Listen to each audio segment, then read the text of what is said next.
Sandra, welcome to another episode of Asexualized, my asexual life. This is a place to be for education about asexuality, all things asexual, and I share my asexual life journey in order to help you in yours. If you haven't already subscribed, please hit the great big subscribe button below right here, right now. Please hit that bell icon to get notified of every time I go live right now, post a new video. And don't forget to give this video a thumbs up if you're finding the content useful, helpful, insightful in any way, shape or form, or even entertaining, or you just want to give this channel some love. Those thumbs up are really appreciated. If you didn't know who I am Sandra Bowman, author of this beautiful book, Asexual Perspectives, 47 Asexual Stories, Love, Life and Sex, a celebration of asexual diversity. I'm also the author of this awesome book, Fibromyalgia, Self-Help Handbook, How to Manage Fibromyalgia to Have Less Pain, More Energy and Feel Happier like a Superhero Rock Star. And yes, you can apply these techniques to any areas of your life. So even if you haven't got fibromyalgia, it's still an awesome book to overcome depression and to decrease your anxiety and worry less, and to get rid of a lot of different types of pain in your life, because pain is not just in the body, it's usually manifested and comes from mindset and environment and all those type of things. So this teaches you how to reduce or eliminate those pain areas of your life so you can live a much happier, more fulfilled, energetic life like me. Don't forget to check those links out in the description. And so if you didn't also know, I'm the founder of asexuality.com, the founder of Asexualized Academy. I've got some awesome news tonight. So in today's episode, I want to talk to you about how to get better quality opportunities for relationships, how to have better quality potential relationship opportunities. So how, like, dating is really hard as an asexual. We all know that, right? It's very difficult because the majority of us don't want sex, and even the people that do want sex a little bit, well, not really want it or have it and not wanting it usually as much as a sexual person, right? But it's very difficult in this highly sexualized world to get someone for a potential relationship that's okay not having sex, or that's open-minded and willing to think about things. And and a lot of these people are in the world are quite bad quality. What I mean by that is they're people that really don't see past their penis or their vagina, to be blunt with you. They don't see past their genitals. All they do is they just see, like, they're so involved down below that they're not got an open mind, that they're not into developing themselves and growing themselves. Literally, they're just all online for sex, a lot of them, right? And I've gone on sexual dating site lately called mingle2.com. It's definitely not asexual. I've cut down a lot of the types of people there on it because I've explicitly said I don't want sex, don't want marriage, don't want kids, don't want to live together, and I've really spelled it out. So I'm getting less people messaging me, but of course I've still got the silly people that keep messaging me. Like, one guy says marriage all over his profile, and yet he keeps going on going, why don't you like marriage? It's like, I'll probably block him soon. Do you know what I mean? But I thought he'd given up now. I thought he'd accepted it, and I've still got another message. Hi Fiona, nice to see you, lovely to see you. So with that in mind, that mingle2.com, it is a sexual dating site. I made one friend out of that. I say friend, they're a person I met on there that doesn't want sex. So that person's a nice person, but too old romantically for me. So, it's been good that I met that person, but we're not suitable, relationship wise. And so anyway, I was thinking to myself, how can I get more better quality people for potential relationship? Because obviously, going clubbing's great. I want to go clubbing more. It makes me feel alive, elated. It makes me really happy. I do like kissing. So, I want to go to that foreign club more. And it was really interesting because I met a guy in the supermarket today, and he was a guy who I thought was Mexican, who danced with me last time, not the Bangladeshi guy, the bad one, the Mexican one, who was really honest and open. So he said to me, he was asking me questions about myself, and then I told him I didn't like sex, and he said, I love sex. And I said, I know I wouldn't be your girl. And he looked really disappointed. That guy, he lives near me, and he was in my supermarket today. He was just behind me in the same queue, putting his shopping out, and he said hello, and he said, I know you. I said, yeah, I know you. And he couldn't remember where he knew me from. Yeah, Fiola, it's really interesting. And I said, oh, it's Timepiece, the club we went to. He goes, oh, I remember. He goes, oh, you've got a really good memory. So we were talking, and he lives not far from me, but obviously, as I'm not interested in sex, he doesn't really want to see me outside that environment. He was on a day off today, but it was nice to talk to him. He said, wow, you can remember so much, because I said, yeah, I remember what restaurant you worked at, but I thought he's Mexican, because he did say to me he's Mexican, but he said, no, I'm not Mexican. He said, maybe you mixed me up with the other guy that you were dancing with, which was the Bangladeshi guy in the end. I didn't even know he was still there when I was dancing with a Bangladeshi guy, which was the last 10 or 15 minutes. I didn't even know he was still there then. I said, no, he's not Mexican, because he goes, I'm half Egypt and half Egyptian and half French. And I said, oh, right, okay. But it was nice to talk to him, because I don't think he's a bad guy, that guy. You know, like you can actually hold a conversation with him. And he was saying he was on a day off, and he was walking with me, because he said, which way are you going? So we were walking the same way, and then I had to go home, you know. And he was nice to talk to, you know. He doesn't come across as a bad guy, even though I'm a bit like dubious now, because he said he was Mexican, and clearly he's not. I know he works at a restaurant though, so I'm not sure if the restaurant is Mexican. I could just look that up quickly just to see, you know, because he was very drunk at the time. Hi, John. I've got more better news anyway in a minute. So, but yeah, let me just look up the restaurant he works at, because maybe that's what he meant. Because he was a bit. He did say to me, he said, "Oh, do you drink?" And I said, "No." And he said, "Oh, because I was dancing," because he could remember me dancing. He said, "You were dancing all the time." And I said, yeah, I know. I love dancing, despite the fact I don't like sex. What type of restaurant? I'm looking up the restaurant he works in my city. But I could, you know, I definitely know he said he's Mexican. What type of restaurant is? What type? He works. Right. What type of restaurant? Let's see what type of restaurant it is. It's a Caribbean, you see. So it's not Mexican, it's Caribbean. So yeah. So that doesn't explain it. So yeah, anyway, so I thought he might have lied to me about that, but he was drunk. But you know, because he said, no, I'm half Egyptian and half French. And so I said, oh. But his name's Ali. That's quite a Ali is usually like do you know what I mean? Ali's usually more like Indian, Pakistani, like that type of area, isn't it, really? But never mind. So yeah, anyway, so that was that. But it was nice to talk to him. I asked him if he liked cinema and other stuff, and he said, yeah, but obviously he didn't ask to pursue that anymore, because I think he's the type of guy that only hangs around with a woman if she'll have sex. Yeah. Yeah, probably Muslim. That's what I thought. But he said he was half Egyptian and half Egyptian and half French. And I was thinking, Ali's not really a French name, and I don't think it's a Egyptian name either. But I don't know. I will have to find out more. But he did say he goes to that club every week, so he's there every Tuesday. Because I saw him going next Tuesday. He goes, "Oh, I go there every Tuesday, so I will see this guy again." But it's kind of nice, because I know that even though he likes sex and I don't, I've made it clear, and he knows that I'm not into that, and he respects that. Do you know what I mean? So I don't know if I'll ever dance with him again, but he knows he's not going to get sex out of me, so he might be the type of guy that doesn't, but he's going to be there every Tuesday, which is going to be good, because at least I'll have another decent guy to say hi to. I mean, decent as in he seems honest in the rest of the ways, but I'm not sure about the country he's from. Anyway, this video is how to meet better quality guys. So obviously going to a nightclub is not the best place to find your ideal person, because a lot of the people who go to nightclubs, they are wanting sex. A lot of people who are on sexual dating sites, they are wanting sex. So like, where can you get good quality people from, right? So obviously you can get good quality people from meetup groups, right? So obviously if you run asexual meetup groups, that helps, because you can get better quality asexuals, because these people tend to go out of their way to meet people, you know, and they're asexual anyway.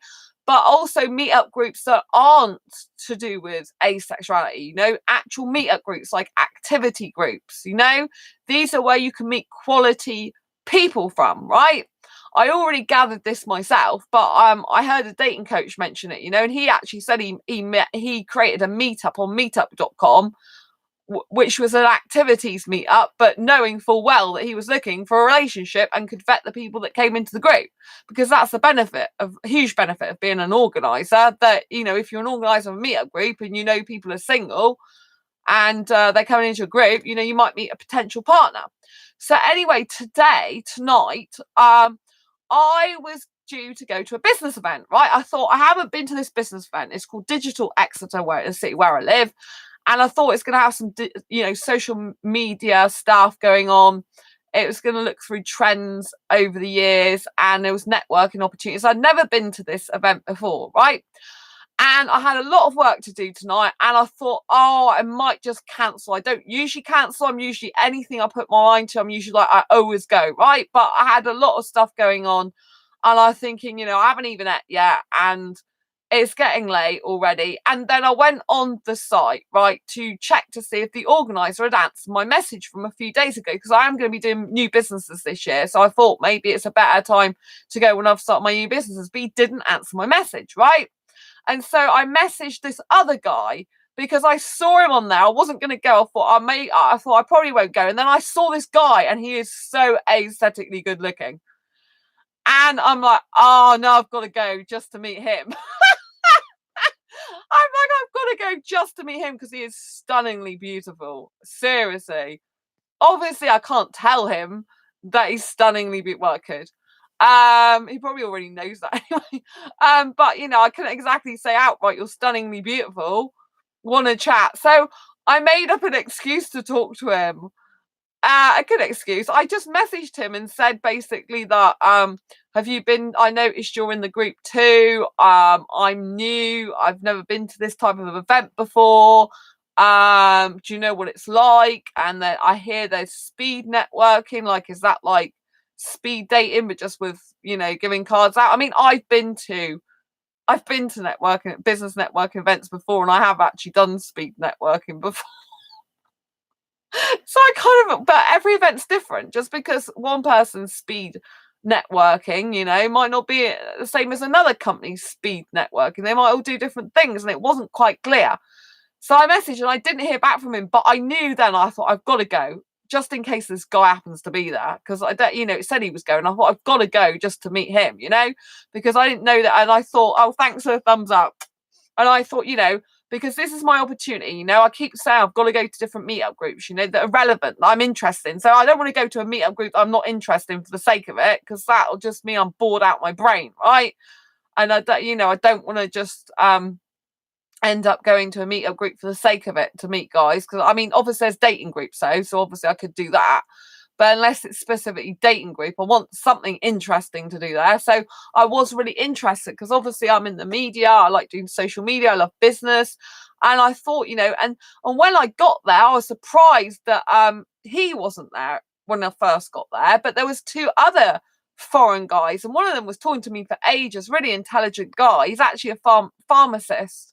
And he was telling me although I'm very alternative medicine, he was very interesting because he creates pills for people who've had breast cancer or prostate cancer, or to prevent it coming back and things like that. So it's very interesting. He was selling his product on Amazon, which he was having problems with because he's not native English. He said that he was from Syria and he used to be a refugee, and obviously his life's changed now. He's no longer a refugee.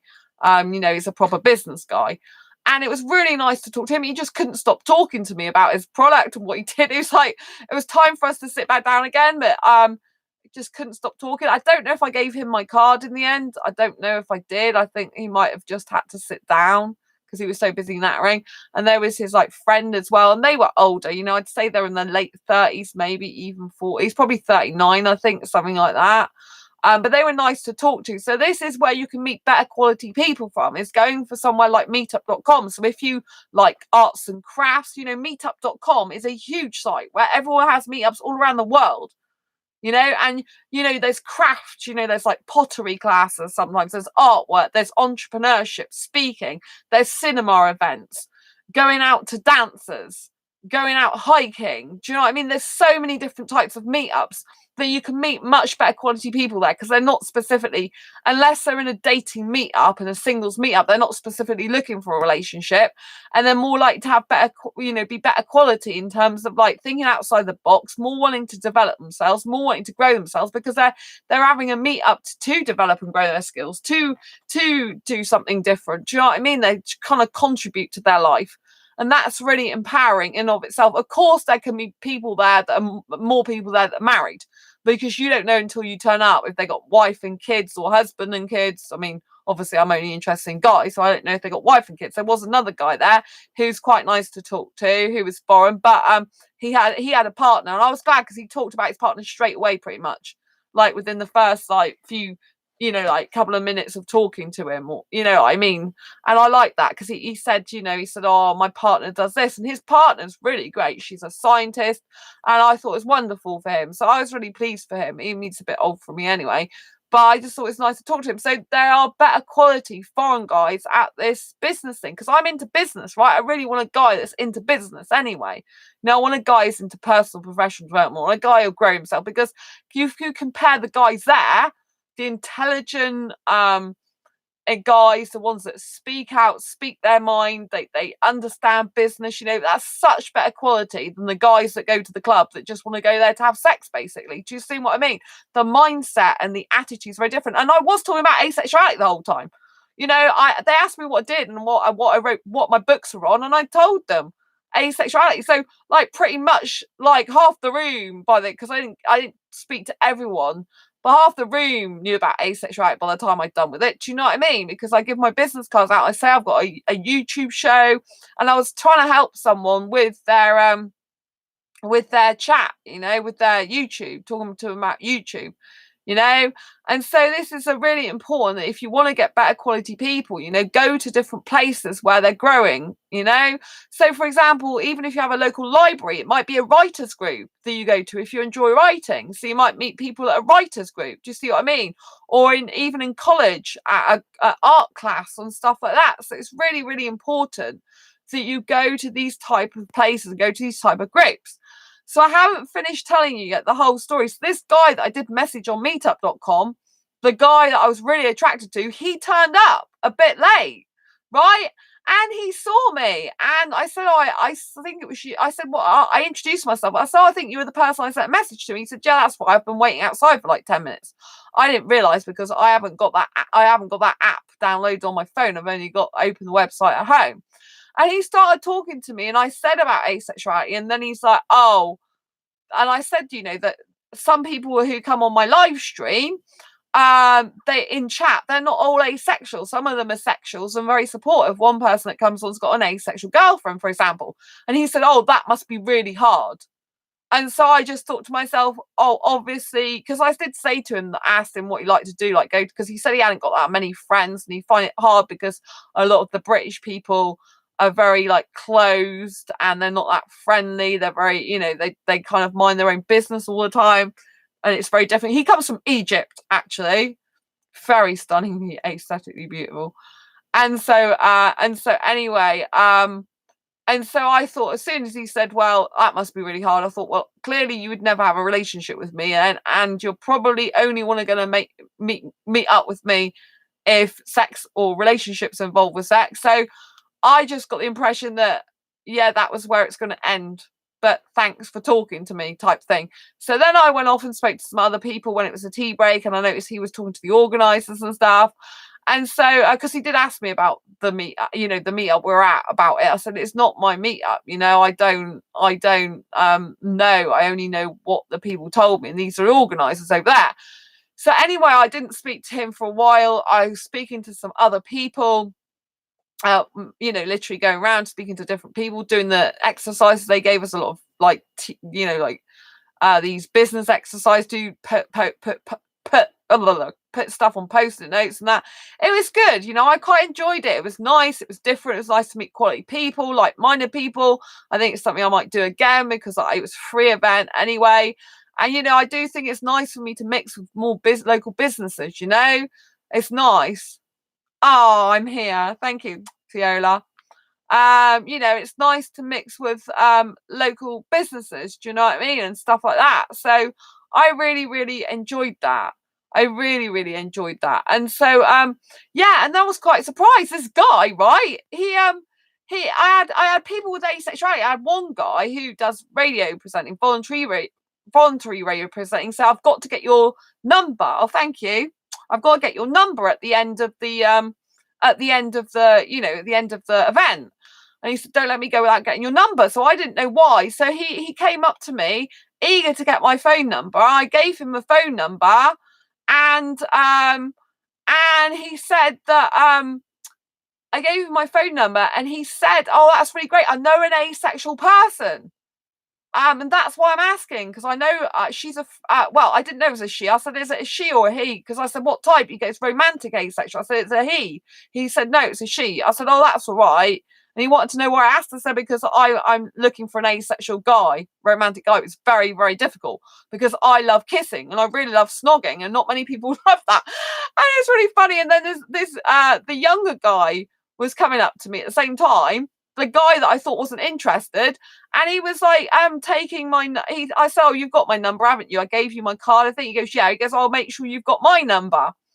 And that was really funny. And then the two guys, when I talked about, said about snogging, I like snogging, the two guys' eyes lit up, and I said, no, not older guys, sorry guys. I said, I saw your eyes light up, sorry to disappoint you, I like younger foreign guys. And this guy was just stood next to me waiting to make sure I had his phone number, and he was younger and foreign, and he's actually birth certificate is not that much younger than me, but he looks much younger than he is. And I'm like, oh, I'm a bit like, oh, this is a bit awkward. Like, I really like the guy I'm talking to, but yeah, it was a bit, but I'm like, okay, just roll with it. So I said to the guys, because I saw the older guy light up this one behind him, and he was like, oh, who doesn't like snogging? I said, well, you'd be surprised. And I said, but I don't like snogging older guys. And he started to go a bit red. I said, oh, don't worry, I'm like this on my channel all the time. I just talk about all this type of stuff all the time on my channel. I'm just very explicit what I talk about. You'll get used to me after a while, everyone else is. So yeah, he was that was quite funny. And especially the guy was stood next to me and waiting for me. It was really funny. And so anyway, I gave this guy my card, and I said, yeah, if it's a girl, that's fine. Like, let her know, because she can come to my meetups. And he said, I really understand asexuality. I really understand you, because I've talked to her a lot, and I understand how it all works and how it is for her. So I said, yeah, give my email, everything like that's really important. And that, like, I had to tell them both, these older guys, that I like younger guys, because obviously the older guy that really understood asexuality, he could potentially be with an asexual person if he really, if he was, if he hadn't got a partner, if he understood that person so much. You never know. Do you know what I mean? Theola, yeah, I see you're gifted in business. Oh, thank you, Theola. That's really sweet. Lots of love. And yeah, and so it's really important. So anyway, this guy stayed and talked to me, and he said, oh, do you hold any meetups? He said this to me. I said, well, only asexual ones. And he said, that's fine. And I said, but you're not asexual. He goes, yeah, but I like to understand different people. And I'm like, okay. I said, but I can't just have you come to one of those. I said, because it's literally for asexuals only. And if I did invite other people, it'd have to be a meetup for other people as well, because I'd have to advertise it as that, and that's something I've never done before, because a lot of asexuals aren't comfortable with that, because they need their own space to talk about these things, and to not, and for all to agree that we don't like sex. It's very comforting for us, and to have someone there that isn't like that, it's not something I could just do just like that. I said, but you're welcome to just talk to me about it if you want, like maybe one-on-one. And he said, oh yeah, that'd be fine. He said, maybe we can meet up, like, and go for basically meet up and go for a drink or whatever. I said, yeah, that'd be fine, to meet up and chat about it.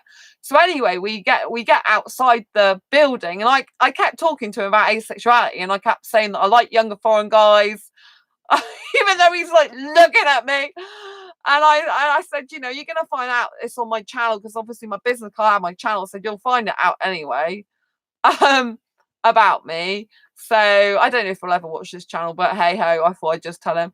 And so I don't know if he's just looking for friendship. I'm just going to try and think he's looking for friendship, because I know that he said that he hasn't. I think he hasn't got many friends, because he did say to me, "I bet you've got a lot of connections in Exeter," and I'm like, well, no, not really, because a lot of my friends don't live in Exeter. They live outside of Exeter. I've got some asexual friends that do, but I only tend to see them at asexual meetups usually. The ones that are my friends actually in Exeter, and they're older than I would personally go for usually, but romantically. But so anyway, all the organisers end up going, and we were just stood outside chatting for ages. And he was really listening to asexuality. He was really listening to what it was. He was trying to understand it. He was really listening to me attentively. He was talking a bit about himself. It was really nice. He said that he's Egyptian. So beautiful. He said, "What is it that you like about foreign guys?" And I'm trying not to look directly at him like too much, and I'm looking at him going, well, they're really aesthetically good looking. I mean, their face, and I like coloured skin, and their eyes, and their like eyebrows, and their shoulders. I'm thinking, oh my God, you're trying to talk to someone who's really stunningly aesthetically beautiful in his face about like this hypothetical lot of guys that are very attractive. Do you know what I mean? In general. So that was quite weird. But I tried to kind of like not make it about him. Do you know what I mean? I kind of just tried to make it generalized, because you know what I mean? I think he wants friendship. I don't know. But I'm gathering, but I don't know. I have no idea. So anyway, yeah, so he was chatting to me about asexuality, and I was talking to him about stuff, and he was really supportive, really positive about stuff I do. Like I showed him my Ace Fibro Girl outfit on Twitter, and he said, "Oh, that must be. You're really skilled to be able to put that outfit together like that, and to be able to do that." And I said, "Oh, thank you so much." He sees my intelligence, which I thought was lovely. I did talk to him a lot about dating, about my asexuality, about the fact I love kissing so much, but I don't like sex. It's very difficult for me. I talked to him saying I've just like recently gone on. I started being on asexual dating sites for 6 years, and I'm not really getting anywhere with it. So I decided to go on sexual dating sites even lately, but it's no good really. They all want sex. And I started talking to him about the guys in the club, including the Bangladeshi guy. And I said, but he lied to me. And he said, "Oh, that's the worst thing, that is, doing that." He said, "Oh, you don't want to, he said, "Oh, don't," he said, "don't bother with him anymore." That's really funny. He told me I've only just met him. He's like, "Oh, don't bother with him anymore. He's no good." Like, so that was really good. And yeah, so how it was left is he said that he would meet me. He likes action movies and comedies, but he's not so into superhero movies. That's when I told him about I like superhero movies, and I showed him my own superhero outfit. I said, but superhero movies empower me. They make me feel really good. They just give me a boost, and I feel great. So I really love superhero movies, and they make me feel empowered. So I really like that. And so I said to him about clubbing. Do you like clubbing? So I told him about the club I go to on Tuesday nights. That's how come I end up talking about the guys. And he said, "Oh, I can't on weekdays because he works, and the work he does is very, very technical and kind of like life, like it's kind of like someone's life could be in danger if he got it wrong. So he goes to bed very early at 9:30, which is completely different to what I do. But weekends he said he can go out clubbing. So I was like, oh, that's good then. Woo! So he left it to say the fact that he's going away back to his country for a wedding, which is his cousin, but his cousin's more like his brother. And in Egypt, they're all very friendly, like really friendly, like brothers, cousins.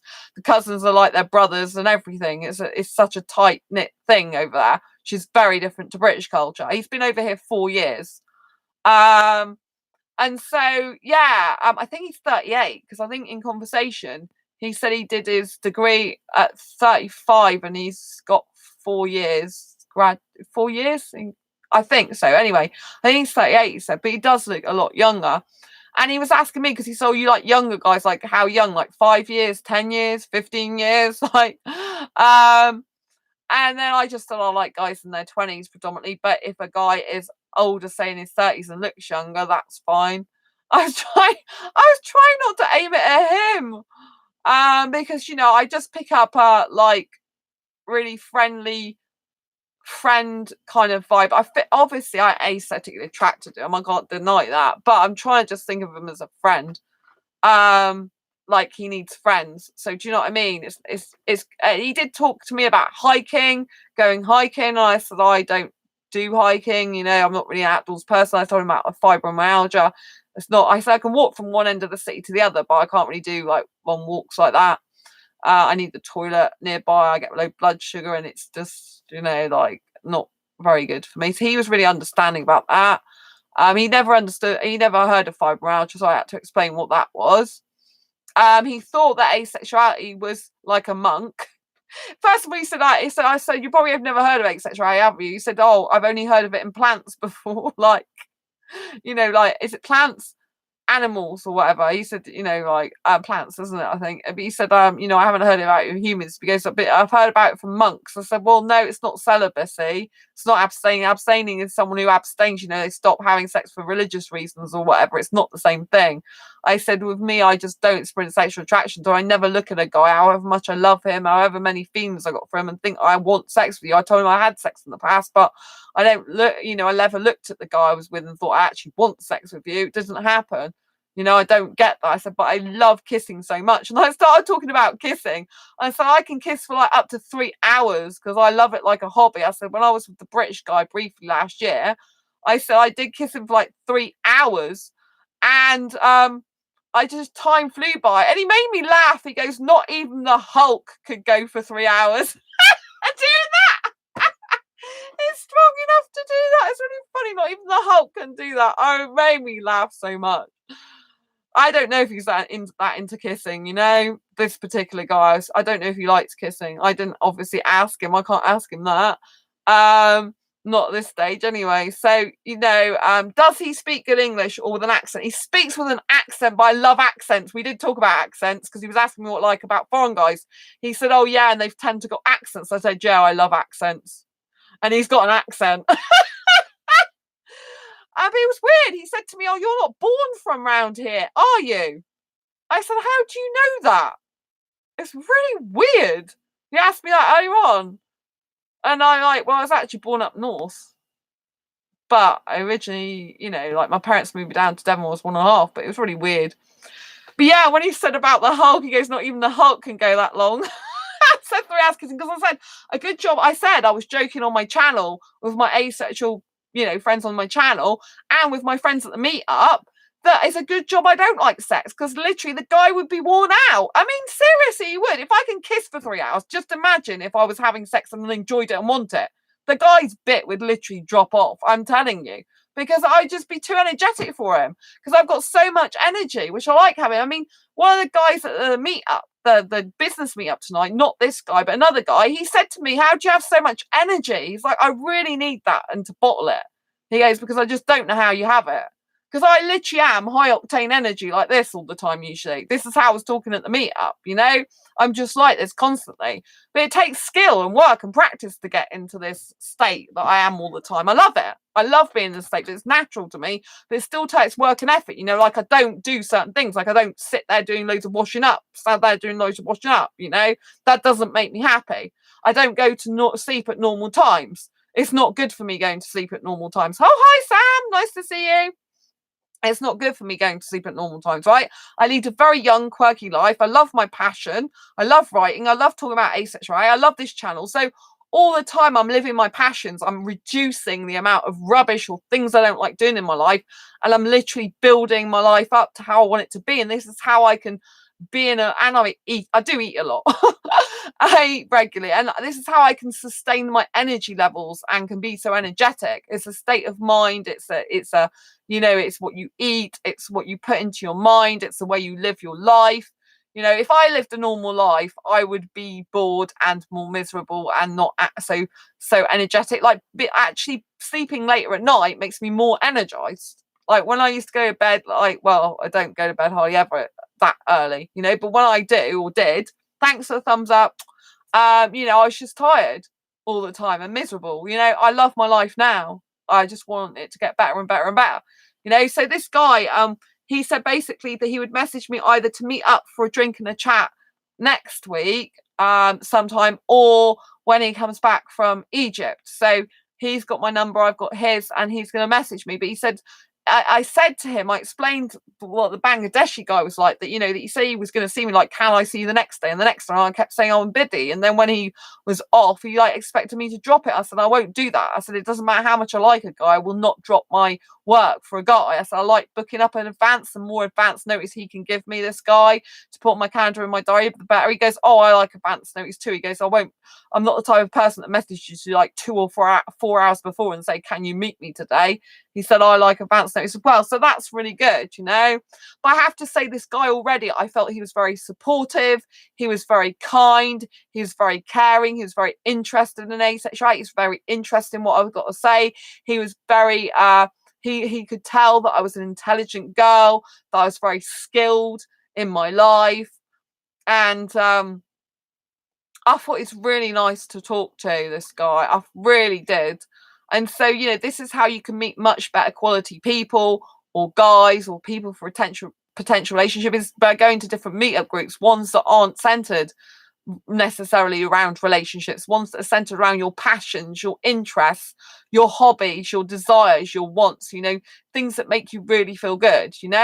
Like, this is the first time I've been to this business event. I've been to another business event a couple of years ago, but this was much better and I really liked it. And that I did get around to speak to a lot of different people. One person that can possibly help me with some of the stuff I need, I think they're going to help me for free. I'm not quite sure, but anyway, I can chat to them about that. I said to let them know, so I'll probably do that tomorrow. But I just thought it was good, I thought it was great that the guy I really, really, really wanted to see outside that meetup before I even went to the meetup was a guy that ended up saying to me that, oh, we can go for a drink if you want, and it might even go to a club with me and stuff like that. And he's foreign and just looks lovely, and he really, I felt really respected by him. He has got an open mind. I think that's a difference as well when these people are into personal and professional development, into growing themselves, growing their business. They are much better quality people to be talking to. Even if this guy just turns out to be a friend, it will be good for me because he'll be in my city, he will be foreign, and it will let me know for definite they are good foreign guys out there in the world, and that it's possible to get a good foreign guy for a relationship. I think there is some good foreign guys anyway, but they are few and far between in terms of a lot of them are sex mad. Do you know what I mean? So it'll be really good even if I just become friends with this guy, because then I'll know what a quality foreign guy looks like, and then I can look out for a quality foreign guy more, one that will accept the fact that I'm asexual, maybe even be fine with it in a relationship, even if they're not asexual themselves. So this has been a very, very good experience tonight for me. Very, very good. And I wanted to share it with you because I thought it was so important, because my theory of better quality guys at this place, was correct, and it panned out really well in my ideal case scenario. Obviously, I'll have to wait for him to message me and follow through, because it's important that I wait for him to do that. I know that he said he would message me, so I'm going to leave that for him to do that. I'm not going to bug him or anything like that. I'm going to take it nice and casual and slow, and but just that interaction with him has given me a lot more hope for the future, and it makes me feel good. And I definitely think I'll go to more of these events. Like this one, probably I'll go to specifically more, because there's quite a few foreign guys that go to that one anyway. And and I don't know if there's any more I might go to at some point, but I only want to do it if it's something I'm passionate and really interested about. I don't want to go to meetups just for the sake of it, because I'll just get bored out of my brain and think it's a waste of time. And if you're not passionate about a thing, it will show.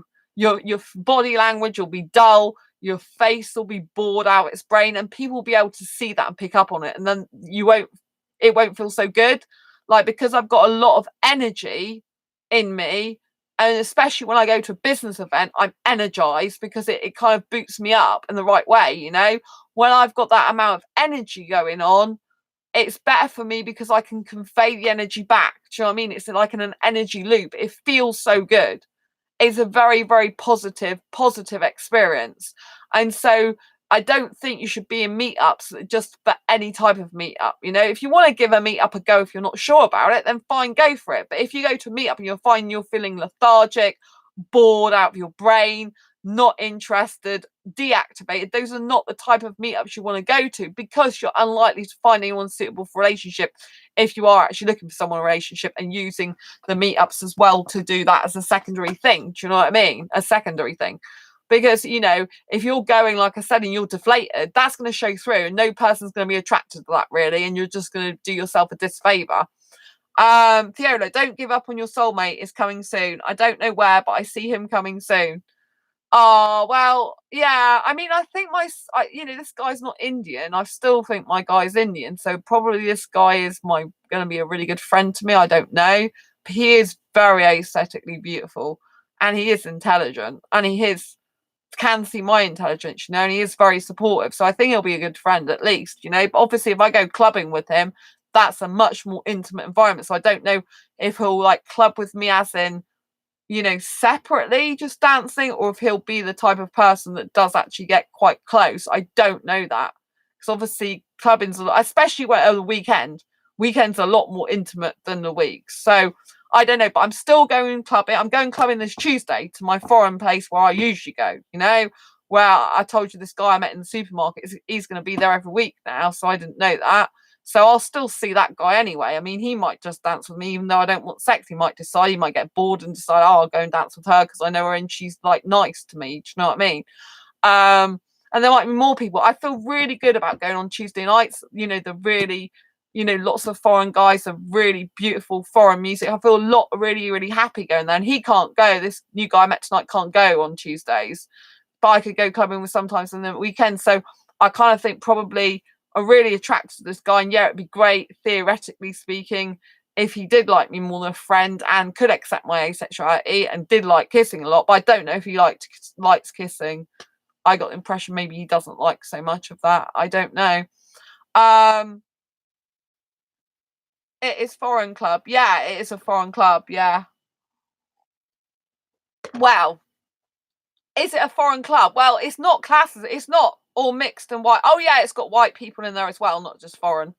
And it's not called a foreign club. There's in the daytime it's a pub, and at night it turns into a club.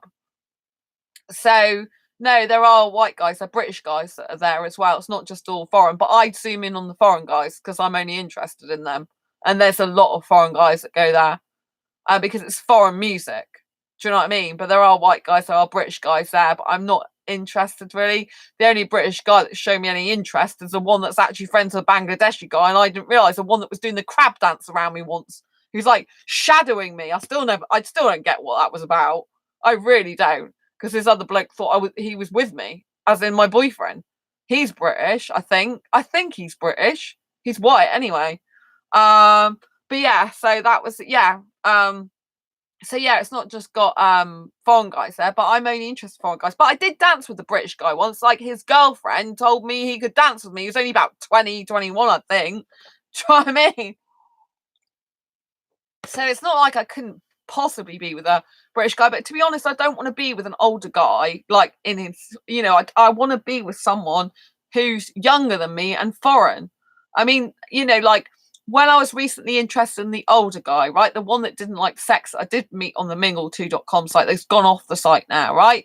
When I did meet him, I was attracted, you know, initially I wasn't so attracted to him, but we got talking. I became attracted to him, like emotionally attracted to him. And I felt like quite good talking to him and stuff, but that's just not gone anywhere, you know? He lives miles away. He cuddles his friends, which is fine for him, but I couldn't be in a relationship with a guy that goes around cuddling his friends. It's just not what I want to be doing. You know, I want a guy who's got strict boundaries. I know my best friend Sam, who's in the chat, has got exactly the same boundaries as me, you know, and that doesn't mean to say that people who cuddle their friends are wrong. You know, if they get into a relationship with someone else that cuddles their friends, fine. But I mean, he cuddles his workmates. Do you know what I mean? Like, work and cuddling, to me, my ex used to do that. My highly sexual ex. Well, I say highly sexual. I think he was highly sexual. No, he's go around cuddling women that were upset in the toilets. And that weird excuse my language. I think it's weird shit, to be quite frank with you. And so, you know, I know this guy's not after intercourse. I know he's not doing it for that reason. But And, I'm not making him wrong, he can do what he likes as a grown man, but I personally do not want to be in a relationship with a guy who's going around cuddling his work colleagues and friends and people. But work colleagues, like I said, my ex has done that before. I like a guy who's strong enough to be kind to women, caring to women, but not to the extent where he's going around cuddling them just because they're upset. Do you know what I mean? It's just like, it's too much. You can comfort someone without like cuddling them, and especially in a work environment. I find that very bizarre, really. But anyway, some people do that. I accept it. It doesn't mean to say he's wrong. Obviously a caring guy in some ways, which is great, but not suitable. And he's not really that into kissing in public. He's worried about what people thought of him. I can't be with a guy like that, so even though I was a bit attracted to him, even though he's older and he had a lot of the qualities, seemed to have on the surface a lot of qualities I liked, I really do need to be with a foreign guy. Like today I was just thinking, I really need to go out clubbing again to where there's foreign guys. I really need to be, I love to be kissed by a foreign guy. I just love foreign guys. I don't really want a British guy. I want a younger foreign guy. I've always been like that, for years. And I don't think that's ever going to change. Yes, I've had British boyfriends in the past as well as foreign, but I've always aesthetically preferred foreign guys. Always. Always. Scary Jerry, that is a little weird to me anyway. Oh, thanks, Scary Jerry. The cuddling people in work. Yeah. It's it is scary to me. Yeah, Scary Jerry is scary to me. Yeah, it is weird to me, to be honest. Like, I asked him if he cuddled his friends or just in a relationship, and he said, "Oh, yeah, I cuddle people. I cuddled 2 women in work today." Do you know what I mean? And he's much older than me, and I personally don't like that behaviour. I personally don't think it's good. I don't want to be in a relationship with that type of guy, because it means that any time a woman's crying or upset as well, that he has to do that with her. And I don't like. I appreciate people can be really upset. I do get that, but like in work, like I've hugged women before when they've been upset in work. You know what I mean? And if a guy's, I guess if a guy's single, I think I might have given. There was a guy I was attracted to. I gave a hug to that was upset, but I was attracted to him and he knew it, and he was attracted to me, but he was attracted to me sexually, and I wasn't attracted to him sexually. So, yeah, so I was attracted to him in other ways though. So you know what I mean? I just, in general, it's not something I go around, doing or believe is right if you're gonna have a partner. So yeah, I decided that it's best. I told him I definitely know that you're not suitable for a relationship, even though I was considering it, because you're an older guy and you have like a lot of good qualities that I would look for, So that's the end of that, really. And I've moved on now, and I'm quite glad I did, because now I've gone back to knowing that I need to be with a younger foreign guy. There's no good me pretending I want to be with an older guy or a British guy when I don't. I just don't, It's just my truth, And I love going out clubbing. I love kissing. I love kissing so much, And I just, this is me. This is young me. I'm asexual. I'm not sexually attracted to any guys whatsoever, but I'm very, very a passionate girl. I'm very energetic. I'm very vibrant. I'm very passionate about life and passionate with kissing, but not with sex and not with not without my clothes on. I want my clothes on. Do you know what I'm saying?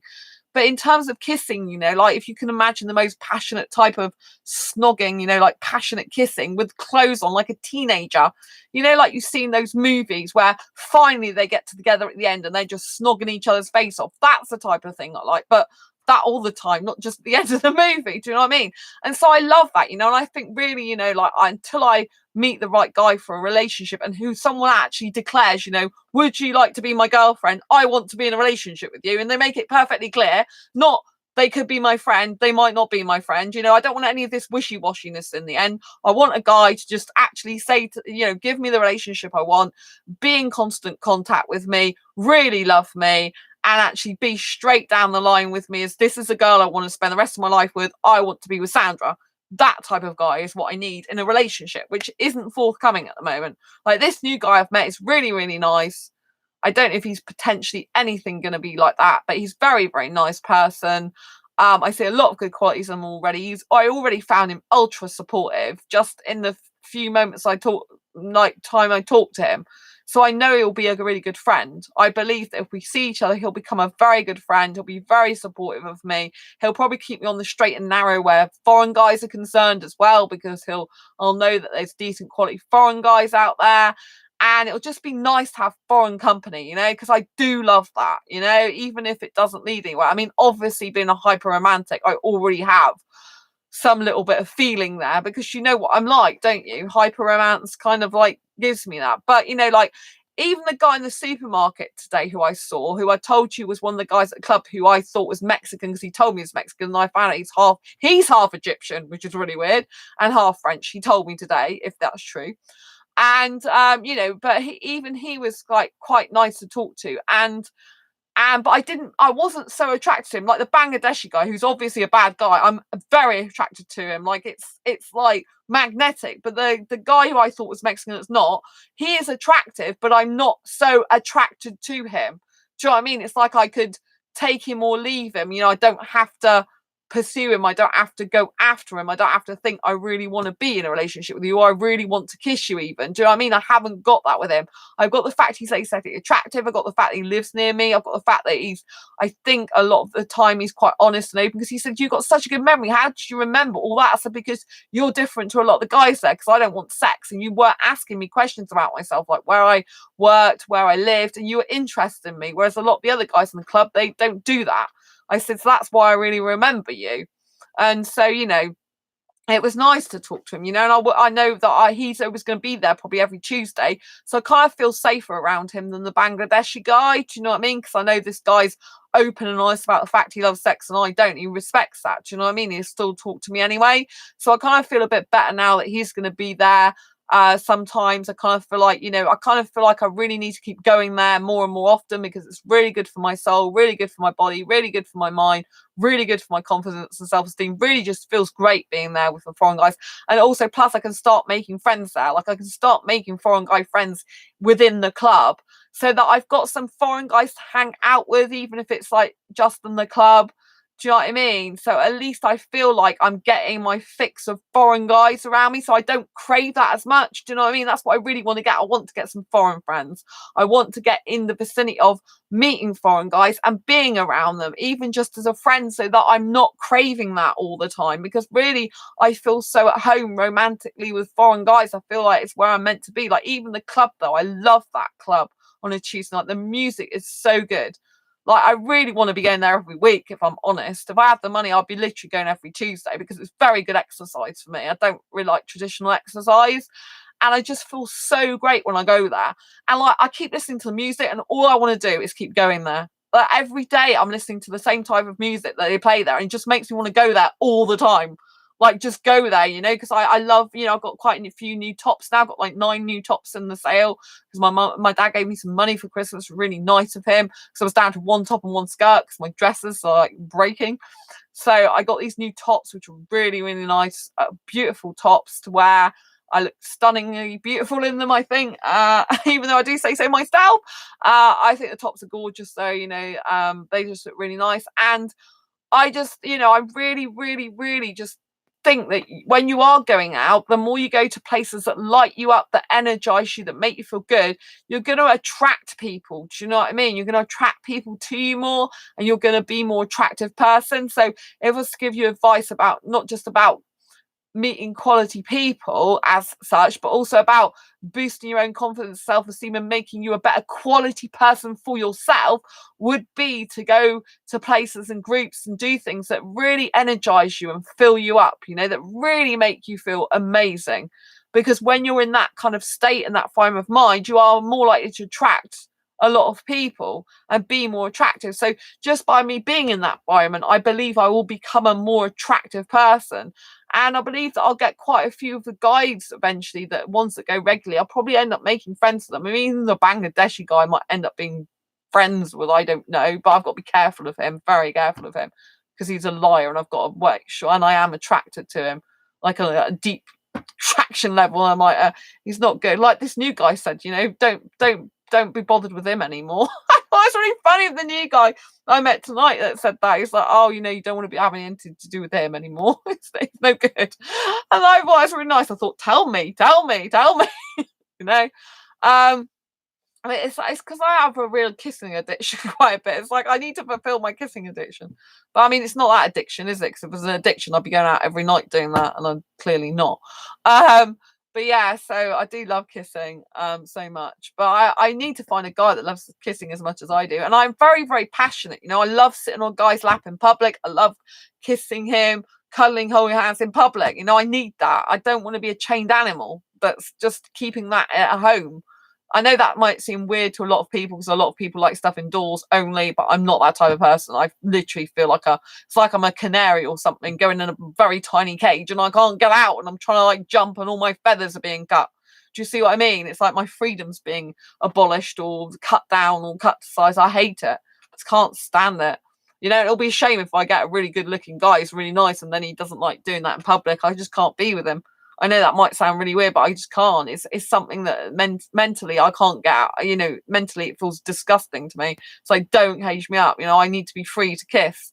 And I like sitting on guys' lap, which could be quite naughty to some people, seen as, the bit that I don't actually like in me. That is like, there if I'm sat on him or in between his legs or cuddling him. Do you know what I mean? So that's quite, naughty in some ways that a lot of asexuals probably wouldn't be comfortable with, or maybe they wouldn't think about it being naughty.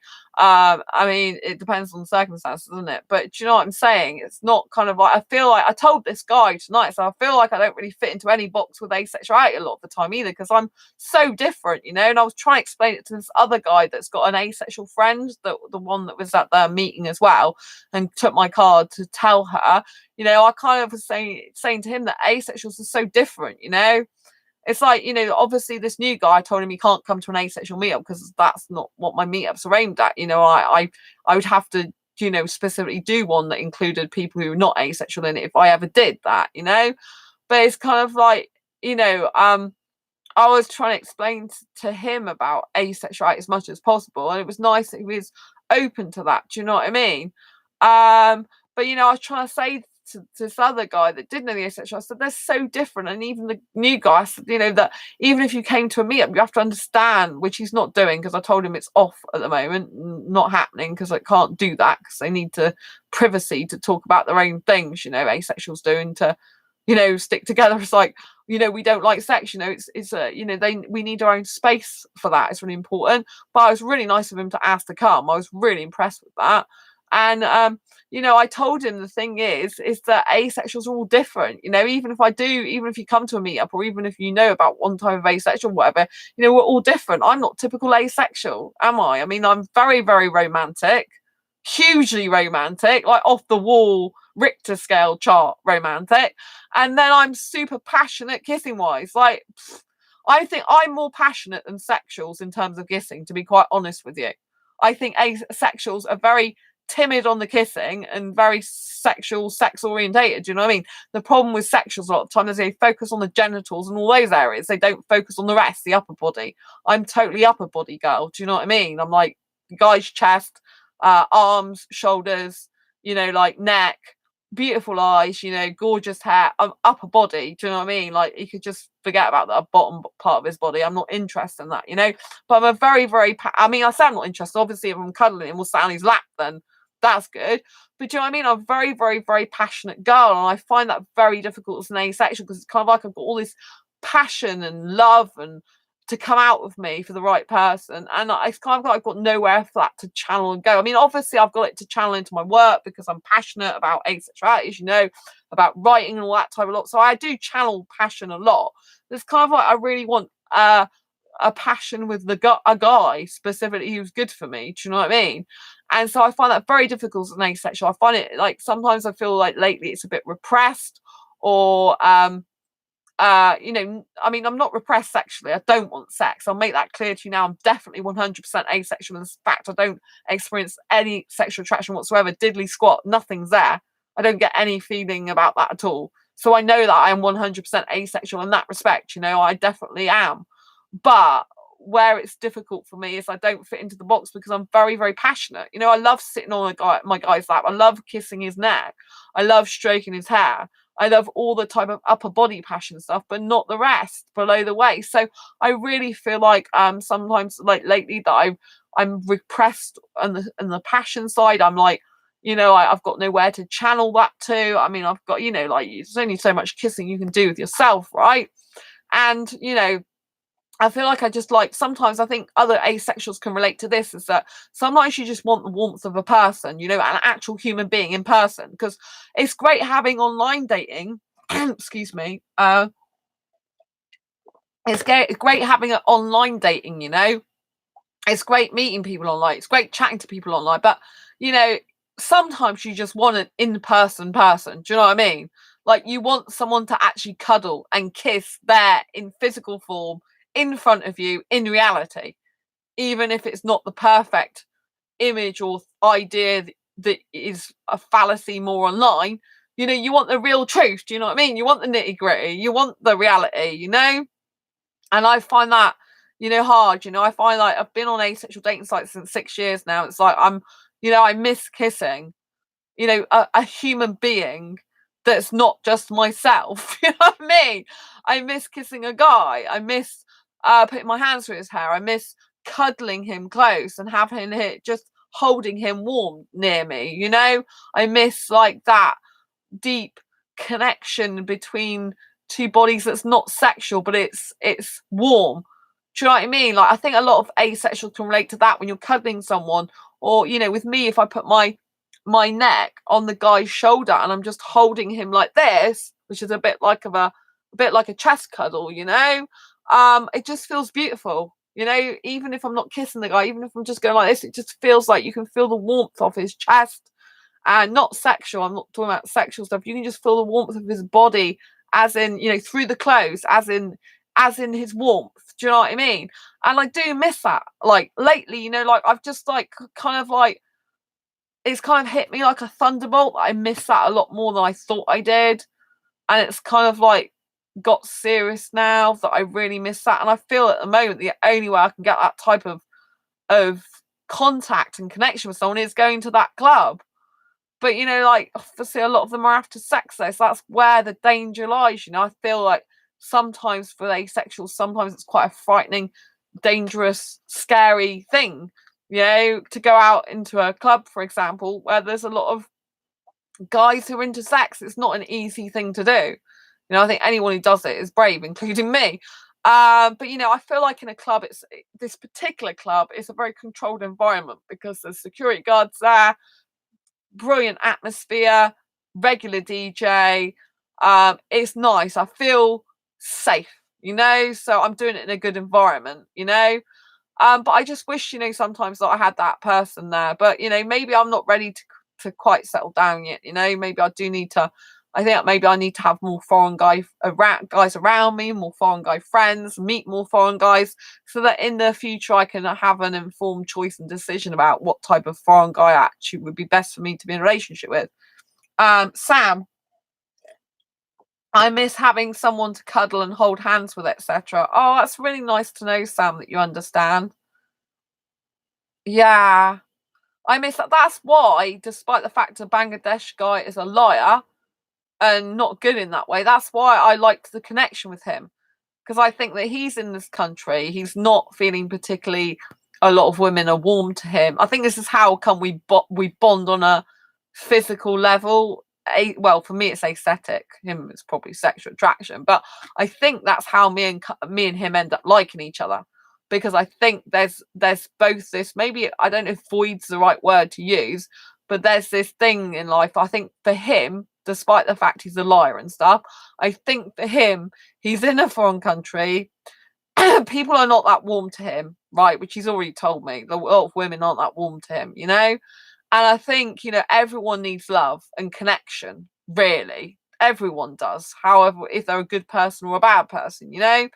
And I think with him, with me particularly, I'm a very warm, kind, caring person, really, at my heart. And he knows that. And he can get something from me in that way, without the sex even, that he's not getting with other women, that he's not getting much of. And I think he really misses that, because when he was originally talking to me on the video chat, he said that, he had, well, I think he lied, because he said, I haven't had sex for a year. That's when I was last in my country with a Bangladesh girl. Then I found out, like last time, when he said sorry, that he's been in this country 11 years, which is why I haven't bothered to contact him since I saw him in the club last, because I'm thinking it still doesn't add up, your story. You're still told lies previously, more than you think you have. But I remember him saying on camera that a lot of, he said, oh, I don't like, well, he did actually tell me on camera that I do like sex, but I prefer kissing. But then he said, since again, I don't like sex, so that's clearly not true. But he said, oh, last time, like I said, he had sex was a year ago in Bangladesh, which can't be true because he's been here 11 years. Do you know what I mean? So it was rubbish. But yeah, so but he did tell me that girls are not quite friendly and warm over here. They don't really, and I can believe that. Probably because of the way he looks. Does look a bit like a gangster, like he's in part of a gang or something.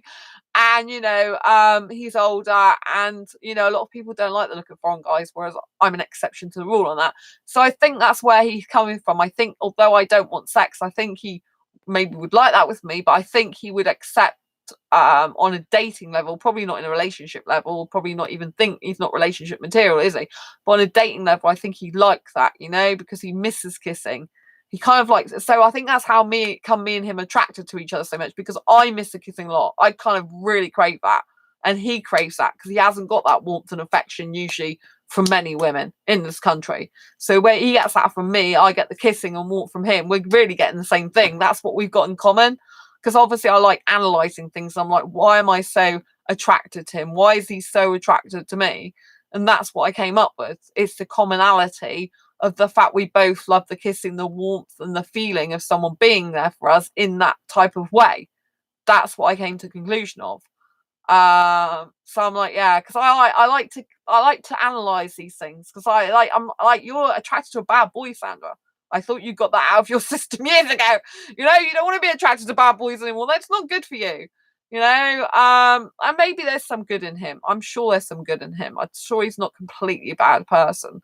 But when I met him, first of all, I thought I'll probably be your friend. I didn't actually think, oh, thanks for the thumbs up. I didn't actually think about, even though I was thinking I'd like to kiss you and stuff, and we did kiss when we first met, I still instantly kind of thought of him as friend more than anything.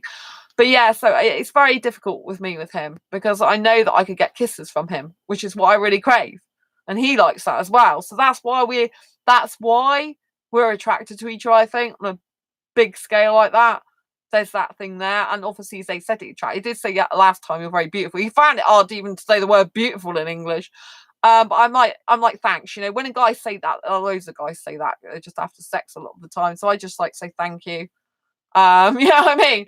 That's what you do. If you ever get complimented by someone, like a guy or someone, just say thank you. That's all you need to do. Don't go and say, oh yeah, you're really attractive too, because it puts them on a pedestal. I learnt this a long time ago, so this is a big trick. When I say a big trick, a big like not really a trick, it isn't. It's a big it's a big secret that no one really tells you. Because the automatic thing is called reciprocity, which means that if someone says you're really good looking, you normally say, oh, well, you are too. That's what you usually do. But that'll boost their ego up and put them on a pedestal. You don't want that, especially not when you just meet a guy like this. So whatever I do, if a guy goes, now you're really attractive, you're really beautiful, I just say thank you and take the take the compliment. Don't give it them back. Do not give it them back. Don't start saying you are, because that will boost them up and it will make you feel, it's really weird how it works, but it'll lessen your confidence usually and boost them up. And that's what they could be doing subconsciously. They could be boosting you up to get a boost themselves, and you just don't give them that supply. You're just like, thank you, I appreciate that, thank you, or thanks, or even I know that. If you really want to say something, because they know then that they're not gonna get that just told back to them, that you are in your essence a beautiful person, and if they're saying you're beautiful, you're agreeing with them, and that's fine. You know what I mean? It's more empowering. I know it sounds really weird, but it's far more empowering to do that than actually say that back. Once you say that back, you kind of give away your power. It's really, really weird how it works. But I've noticed myself, and it was really weird because I heard a dating coach saying this type of thing recently. that when, you know, someone says something to you, don't go saying the same thing back, because it kind of takes some of your power away. And I notice that with guys particularly. It's very odd. It's very, very odd, you know. And this Bangladeshi guy, he does hold my hand. Like, he'll go out the club holding my hand down the road, you know what I mean? And I miss that. Like Sam says, you know, I miss the holding hands. Just, to me, holding hands is like electricity. It really is like electricity. If you're holding a guy who you're aesthetically attracted to, and you feel their warmth of their skin, and, you know, and obviously with the Bangladesh guy as well, because he's got really beautiful coloured skin. I love coloured skin. Like, my favourite picture of me and him, actually, that I had on my phone, I still got it, actually, is me and him kissing. And he's beautifully dark and I'm beautifully white, and it just looks beautiful together. It looks like a beautiful chocolate. You know, one of those chocolates with the cream in the middle, where you got white and dark chocolate? That's what it looks like a twisty thing. Really nice. I just liken it to food, you know, because I like food. I just think it looks beautiful, you know. I still think that photo looks beautiful, even though he's lied to me. I just think it looks so nice, you know. And so I really do like coloured skin. I just think it's so aesthetic beautiful. I'm just really attracted to it, and I think it goes really well with me. You know, like white and dark, light attracts. Sometimes opposites attract, like light attracts dark and dark attracts light, and, you know, and sometimes, you know, it just looks beautiful together. It's like a beautiful combination of two white and dark chocolate, do you know what I mean, mixed together, which looks great and tastes lovely too. But it actually tastes nicer than chocolate, I meant, but, you know, I guess you could have someone who's tasty. So yeah, you know, I think that's why we like each other. Yeah, that's what I've analysed over the last couple of days. It doesn't mean to say he's good for me, he's not. It doesn't mean to say it's right, really. But it's hard, you know. If I'm there craving kisses, he's willing to give them, and he wants to give them and wants them back. You kind of like, it's a bit persuasive. Do you know what I mean? It's like, well, why not? You only live once. And then you have to remind yourself, yes, but this person's been really dishonest to you, Sandra. They're not going to get any better. They're only going to get worse or lie to you again. And so that's not good. Do you know what I mean? So yeah, hopefully there'll be some nice guys there that'll kiss me. I mean, the Indian guy was nice, but obviously he didn't want to see me outside the club, whereas this Bangladeshi guy did. So that was an appealing thing as well. Because obviously I miss going out on dates now. I mean, wasn't like this before, and all of a sudden I've got the fact that I really miss going on dates. I miss like kissing and cuddling, holding hands, going to cinema and going out for meals. I miss all the romance stuff. I've become, all over a sudden I've got this really like strong romantic streak back in me. And, you know, like not just with myself, but with a guy, I've got this really craving, this really wanting and longing to, like, you know, hold a guy's hand, to kiss in public, to go on dates together, to have the fun teenager relationship that I really was born to have and I love. Do you know what I mean? And it's really, really like strong in me at the moment, stronger than it's ever been for a lot of years. All over a sudden, it's very, very strange. So yeah, it's kind of hard to control that in a way, and I don't even know if I want to control it, you know. I kind of want to think, well, you're just like 21, like, you know, you are, Sandra, and you just kind of need to go out and kiss guys and, you know, be around foreign guys and do that and have that freedom before you do settle down, because one day you probably will settle down. There will be a foreign guy that comes into your life and you won't be able to do this type of thing, and maybe you do need your space and time to do that and to try out different foreign guys, as it were, and to, like, you know, get to know foreign guys more, how they work in the UK, how the culture difference is for them, you know, because it's very important, you know. Like, I'm used to talking to foreign guys online. I want more foreign guy friends in the UK, in my city. I want to understand how their brains work. I want to understand the culture differences. I want to understand them more. Do you know what I mean? Because the more I understand them, the more I line myself up for a potentially really good, healthy relationship with a foreign guy in the future, whoever he may be. Do you know what I mean? Because you know, if you really want to be with someone who is a different culture from a different country, you kind of have to understand them, not just on the internet, but a fundamental, deep level. You know, you need to get more into the psyche of that person and how their mindset works and how life really is for them. You know, and so how it is for them in their country, how it contrasts with how it is in this country. And I need to, oh, thanks for the thumbs up. I need to understand these people more, you know, because I think when I start understanding different cultures and different foreign guys, then I can make an informed choice about which ones actually bite for me to be in a relationship with more. And also it just broadens my horizons. It makes me a better person, I think. And it makes me more gonna accept the person in the future. Oh, hi, Richard. Nice to see you. Lovely to see you. So I think, you know, the more I can get used to like being around different foreign guys, the better it's going to be. And I keep going on about foreign guys because that's who I really want to be with. You know, it's no good me sat here saying I want to be with a British guy, which is completely load of rubbish. I don't, you know, to be quite honest with you. I'm still open to it a bit, but I don't see what the point is. Because I'm not aesthetically attracted to British guys. It's not who I'm meant to be in a relationship with. I really don't think I am. You know, the good thing that this older guy taught me recently is I definitely need to be with a younger guy, and he needs to be foreign, not British. Which is, you know, I don't want to settle down with someone who's not right for me, you know? And that's why I think it's important as well to just realise that just because we're limited in numbers, asexuals, it's best not to grab onto the things that aren't right for us. But sometimes we need to allow ourselves to experiment and find out what's right for us. We need to be able to spread our wings a little bit. You know, we need, like, the only way you can really tell if someone's thing's good or someone's good for you is by like trying them out. Do you know what I mean? I've got an asexual friend who's not in this chat who is finding stuff out about their asexuality that they didn't realise, you know? And I said the only way you're really going to know for sure with your hypothesis or theory is if you actually test it out, you know, if you actually go and put yourself in that situation that you want to be in. That's the only way you're definitely going to know. You can hypothesize all you like, but until you're in that situation, you don't know. Do you know what I mean?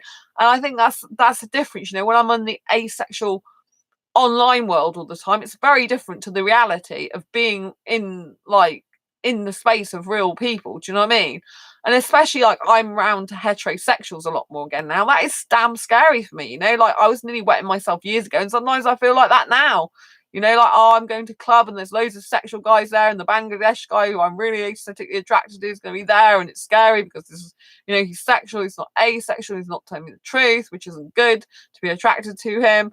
But I'm telling you the truth, I'm attracted to him, even though he's bad guy. Do you know what I mean? I don't think he's all bad, but you know, I just think you really, really have to give yourself chance to experiment a bit, give yourself chance to like have some slack sometimes, give yourself the opportunity of fulfilling your destiny and listening to your intuition. Like my intuition tells me I need to go to this club more this year. I need to be dancing more this year. I need to be dancing to more foreign music, meeting more foreign guys. I need to be around foreign guys more because it's where my soul is. You know, like if you do stuff in life, you can feel when it's right for your soul. Like when I do writing, it's right for my soul. When I write books, nothing makes me happier. Nothing makes me more chilled out. Nothing makes me more relaxed than writing books. Nothing in the world. When I start getting into my asexual guy for sex book, like it takes me a while to get into it again, right? Because each person's story is different, and it's kind of hard when you're trying to juggle different people's stories, right? I've got like 2 more that are nearly finished now, and I've still got 2 more to go and some other ones. But you know, one's more close to being finished. The other one's going to work on tomorrow. I'm going to be working on it all over the weekend, you know. But when I write, it's the one with my soul. I feel peaceful. I feel really calm, really content, really happy. Like I don't need anyone or anything else, you know, like especially a guy.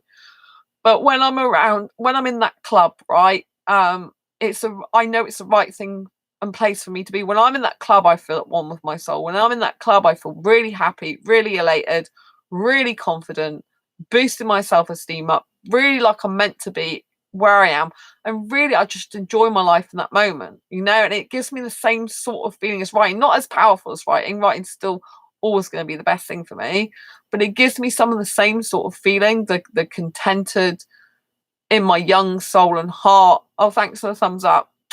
In my young soul and heart, I feel it, you know. When I'm there, I feel that I'm in my home. Do you know what I mean? I feel like I'm at home with a foreign guy for a start, because I'm meant to be with a foreign guy. I always feel, especially Indian, when with an Indian guy, I feel like I'm at home now. This is where I'm meant to be. Whether or not I was married, maybe even in a previous life to an Indian guy, I don't know. I highly suspect I was at least in a relationship with an Indian guy years ago in a previous life or something. I really do. I even like the Indian female dresses. I think they're really beautiful. They're like princess dresses, I call them. I think they're stunningly beautiful Indian dresses. You know, I think they're gorgeous. I think I could even wear some of them and look lovely in them. Do you know what I mean? So I do actually like, you know, I like the music, I like the dancing, because I keep watching Indian stuff and I'm like, because I'm kind of like getting the flavour for it more and more. And I'm kind of thinking, yeah, maybe I was in a past life. Maybe I mean, most Indian guys get married, don't they? So maybe I was married in a past life to an Indian guy or something. I don't know. Um, but I think, you have to go in life with whatever feels good. Like for years, for like the last 7 years, I've been going with my best female friend a lot of the time to see her at karaoke. Like she moved last year, and last year was the year I told her that I can't really be in that environment anymore, that I have to be in a younger environment. And that was really difficult for me. Really difficult. You can imagine it, can't you? Telling your best female friend. I mean, I love going to see her karaoke because she's an amazing singer. But in terms of my soul, I know that's not where my soul's meant to be. I know it's an older environment. It's just no good for me to be in like that kind of state all the time. And I didn't shift my backside. I didn't own up to the fact that that wasn't my truth, because I didn't want to lose her, and I nearly did over it as well. So thankful for her I didn't. But it was hard, because I knew when I went there that I wasn't being true to my soul. I was being true to my soul in the sense I was seeing her, and she's amazing. She's very good for me. I was being true to my soul as in the sense I was supporting a friend who is an amazing singer, and I wanted to spend time with her. That was totally true and authentic and real. But I wasn't nourishing my inner child and soul in that environment, because like they would have, like, in the town she used to live in, they would have like a disco going on, or youth club or something event in this manor gardens. And when I was sat there eating my salad, when I had to go and eat stuff when they were all back at the pub, I literally wanted to be in there with the younger people dancing, and to the younger music, because that's who I am. I'm a really, really young girl. Even this guy I met tonight, I kept saying to him, I'm really young. I've got an Iron Man alarm clock, for example. I told him they killed my favourite Iron Man, like my favourite character off on my birthday. And I said I'm different. And the new guy that talked to me said, oh, it's really good to be different. It's good to not go to society's norms and go with them. And I was like, wow, this guy's incredible. This is the new guy, the friend I've made tonight, the business event. So it's really good to be. He said so many people are trying to like go to the conventions and norms of society. It's really good to be different, because I was telling him I'm different and I just don't really fit in anywhere. I'm just totally not normal. And he was like, oh, it's really good to be different and not to be, people just live an unauthentic life and then they're not being true to themselves. And I'm like, this sounds like something I would say. And I was just like, wow, this guy. I said to this guy, you really understand me. I was shocked at how well he understood me when we've only just met. I did think that was bizarre, and especially when he said you weren't born here. Like, I said to him, how do you know I wasn't born here? This is very bizarre. But I did notice when I looked at the groups he's in a spiritual group, and I'm very spiritual. I believe my soulmate's spiritual as well. So maybe I've got some spiritual connection with this guy already. I don't know. But I think he's going to be good for me. I think he's going to be a positive influence in my life, this new guy. I think he's going to be a very good role model for what I need to look for in a foreign guy. I'm not saying he's going to be the right foreign guy for me to be in a relationship with. I think I'm going to learn a lot from him. I think he's going to be a really good friend. I think he's going to be a very good strength to me. I think he's really, really going to help me out in a positive manner. I just, I honestly, I was quite surprised when he started saying, oh yeah, well, people are living in stereotypes, and they're just going along with the flow of the mundane, basically, and just not being their true authentic selves. It's really good to be different. I was just shocked, especially because he comes from the culture which is more different to ours. I was really shocked by that in a good way. I thought, oh, you're like me then, because I'm very different. I got the impression he really did like me as a person. I thought it was nice. I think he thought I was really nice, because he saw my strengths as well. So I think it's really, really important that you listen to your inner being and heart. Like when I listen to my inner being and heart, when I'm being completely honest and true to myself, I know what the right thing to do for me is. Even though it might seem weird or unconventional or kind of far out, I know when I'm in the club, I know I'm doing the right thing. I want to go more there. I just want, I feel like when I'm at home, I feel like you should be going out there. You should be dancing. Come on, Sandra, you're young. You should be out there.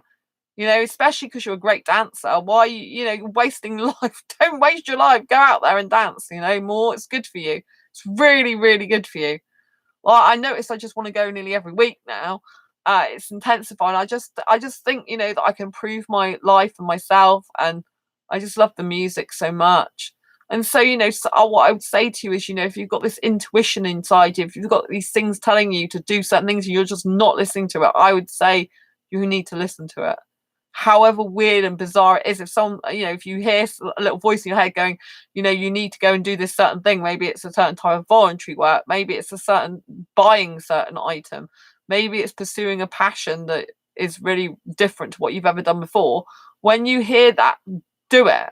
Like, I've got new businesses to start this year, right? And I know I've got to do them. And actually, one of them is erogenicity, which I've mentioned before on this channel, because I'm very open and honest. I am an erogenous girl, but with the upper part of the guy's body, not the lower part. However, I have got lower part experience from all my past sexual experience in the past. And like my erogenicity brand, I was quite scared about doing, because I'm still a bit scared now, because it's like way out of my comfort zone, really. And obviously, it'll be geared a lot more to sexuals, that. But, I have to make money to be able to keep doing the asexual work I do, because if I can't get money coming in, then I won't be able to like carry on doing stuff for free all the time, and I won't be able to do as much of it, because I'll be having to do like something else that just might not pay as much and might take a load more of my time. So I am having the erogenicity brand this year, which is going to be kind of really weird for me, because it's kind of like a bit ironic with asexuality, but I do think there's a market for it. I do think some asexuals are still very passionate people.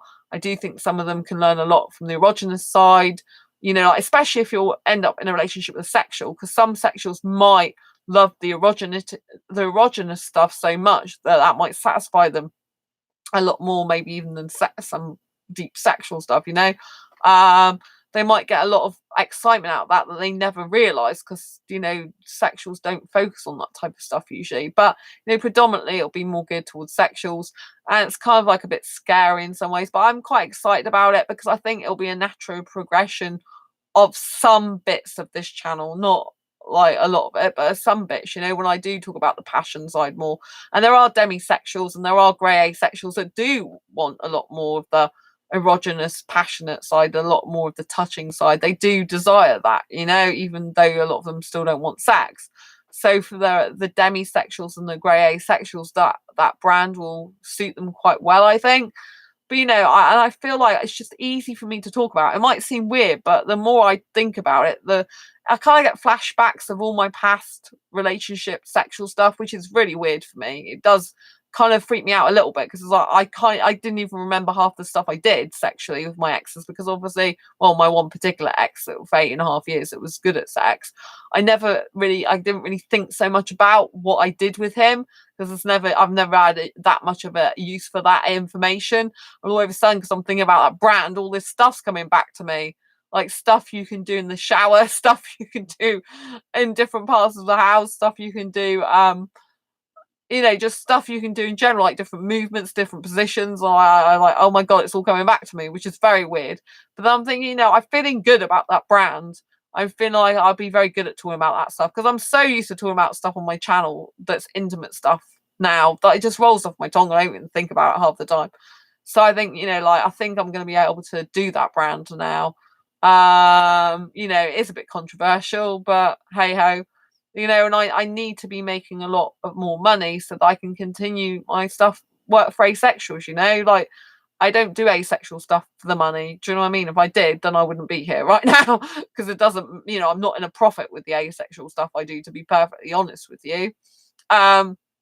So, I don't do it for that, but I can't live off fresh air. Do you understand what I'm saying? And unfortunately, the majority of people in the world are still sexual. So I'm going to have to do some products for sexuals, which is very weird. But it's, like even if I go back to an employed job for someone else, I'll still be doing work for sexuals, really, because the whole world's minus 1% and a bit. However many asexuals really exist, could be 3%. They're pretty, sexually orientated. And so, I'm feeling better about that brand now. I'm feeling better about other things as well. So it's kind of like, I think this year I'm going to be getting out of my comfort zone, but I think I've just got to go with whatever feels really good to me, and what feels more and more good to me, and what feels more and more right for me. I think the more I go with my intuition, the better it will be. And I would urge you to do the same in your life. Even if there's a weird and crazy idea, the weird and crazy ideas are the ones that usually the best. Do you know what I mean? And they need acting on, which sometimes I don't always act on them. I just think about it for age, and it's like, Sandra, you could have done it by now. Do you know what I mean? So I think it's very, very important to like take stock of your life and to really feel your body. And what I mean by that is, when I say feel your body, I'm not talking about physically touching it as such. I mean to just sit there and think of things that you like and that you're passionate about. So if I sit here and I think about the club, and I think about the music, and I think about the dancing, and I think about the euphoria of the moment, when I'm there, I actually do live in the moment. I'm literally there thinking, this is just an incredible life I have. This just feels amazing. I feel like I'm on top of the world right now. I feel I'm exactly where I want to be. And I feel that when I'm there. And then I carry that when I'm not there. So I can feel that now. Do you know what I mean? And that's how I know it's the right thing for me to do, because it feels more like home. It feels comfortable. It fits like a glove. And I think if you do certain things in your life, and it just feels like home. Even if it's weird, because obviously it's like, how can a club feel like your home, Sandra? It's a club, for goodness sake. Because this is like a pub turned into a club, you've got to remember. But they do have clubbing rooms upstairs more. They're a bit more clinically clubby, if you know what I mean. But that's the thing, like this new guy said he will go clubbing at weekends, but I don't know if that's going to be intimate clubbing or like body space clubbing, where you've got space between you two. That'll be very interesting if that happens, to analyze that. And I just think you have to go with your heart, you have to go with your soul, you have to go with what you intuitively believe is right for you. However, people might think it's crazy. Maybe you even think you're crazy sometimes. Maybe like, how does that compute? Because sometimes I do think some of the stuff for me is a bit crazy. I'm like, Sandra, that's a bit crazy. But I think you just have to trust yourself. You have to trust that your inner being knows better than you sometimes.